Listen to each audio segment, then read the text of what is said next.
Assalamualaikum warahmatullahi wabarakatuh. Perkenalkan, nama saya Ella Priani, program studi ilmu pemerintahan. Dalam video ini, saya akan menjelaskan tentang tata kelola wilayah perbatasan di Indonesia.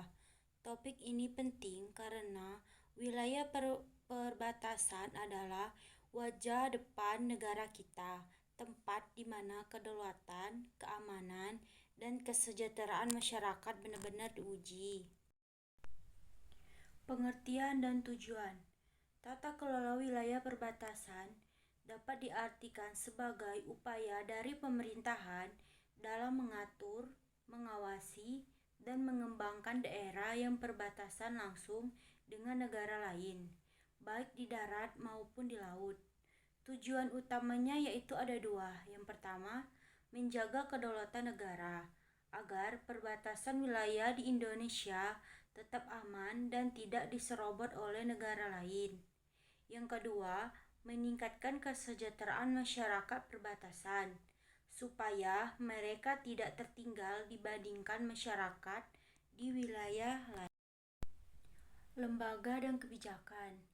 Dalam tata kelola wilayah perbatasan, pemerintahan membentuk Badan Nasional Pengelolaan Perbatasan atau dapat diartikan BNPP yang bertugas merencanakan, mengorganisasikan, dan mengawasi pembangunan di kawasan perbatasan. Berikut adalah beberapa kebijakan yang dijalankan, di antara lain yang pertama yaitu pembangunan pos lintas batas negara seperti Entikong, Montain, dan Skou. Yang kedua, pengembangan ekonomi lokal berbasis sumber daya alam dan perdagangan lintas batas. Yang terakhir yaitu peningkatan infrastruktur dasar seperti jalan, listrik, air bersih, sekolah, dan fasilitas kesehatan. Tantangan tata kelola wilayah perbatasan. Namun, tata kelola wilayah perbatasan masih menghadapi berbagai tantangan seperti akses transportasi dan komunikasi yang terbatas, ketimpangan pembangunan dengan negara tetangga, aktivitas ilegal seperti penyelundupan dan perdagangan lintas batas tanpa izin, lemahnya koordinasi antara instansi dan pemerintahan. Semua ini membuat sebagian wilayah perbatasan masih tertinggal dan kurang diperhatikan oleh pemerintahan. Upaya perbaikan dan harapan. Untuk memperkuat tata kelola wilayah perbatasan, perlu adanya yang pertama yaitu peningkatkan sinergi antar instansi, pusat, daerah, dan TNI serta Polri. Yang kedua, penguatan ekonomi lokal agar masyarakat tidak bergantung pada negara tetangga. Yang ketiga, pengawasan perbatasan yang berbasis teknologi digital.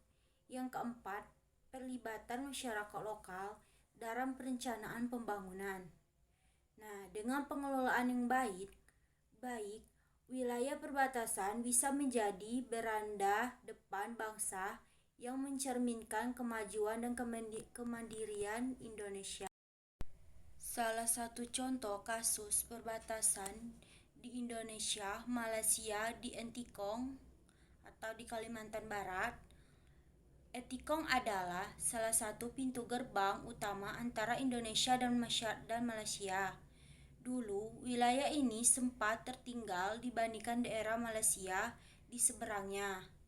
Permasalahannya yaitu adalah infrastruktur dan fasilitas publik di Entikong jauh tertinggal, dan juga masyarakat Indonesia yang berbelanja atau bekerja di Malaysia karena ekonomi di sana lebih maju. Yang ketiga, aktivitas ilegal seperti penyelundupan barang dan TKI non prosedural serta sering terjadi. Upaya pemerintahan yaitu dibangun PLBN Entikong Pos Lintas Batas Negara modern tahun 2016, lengkap dengan fasilitas imigrasi dan perdagangan. Pemerintahan juga mendorong pengembangan ekonomi lokal agar masyarakat tidak terlalu bergantung pada Malaysia. Pesan yang bisa diambil yaitu kasus Etikong menunjukkan pentingnya pemerataan pembangunan di wilayah perbatasan agar masyarakat merasa bangga dengan menjadi bagian dari NKRI. Baiklah, kesimpulan yang bisa diambil yaitu tata kelola wilayah di perbatasan bukan hanya soal menjaga garis batas negara, namun juga tentang bagaimana pemerintah menghadirkan kesejahteraan, rasa aman, dan kebanggaan bagi masyarakat yang tinggal di wilayah perbatasan. Terima kasih sudah menonton video ini. Semoga bisa menambah wawasan kita semua tentang pentingnya tata kelola wilayah perbatasan di Indonesia. Baiklah, saya akhiri. Wassalamualaikum warahmatullahi wabarakatuh.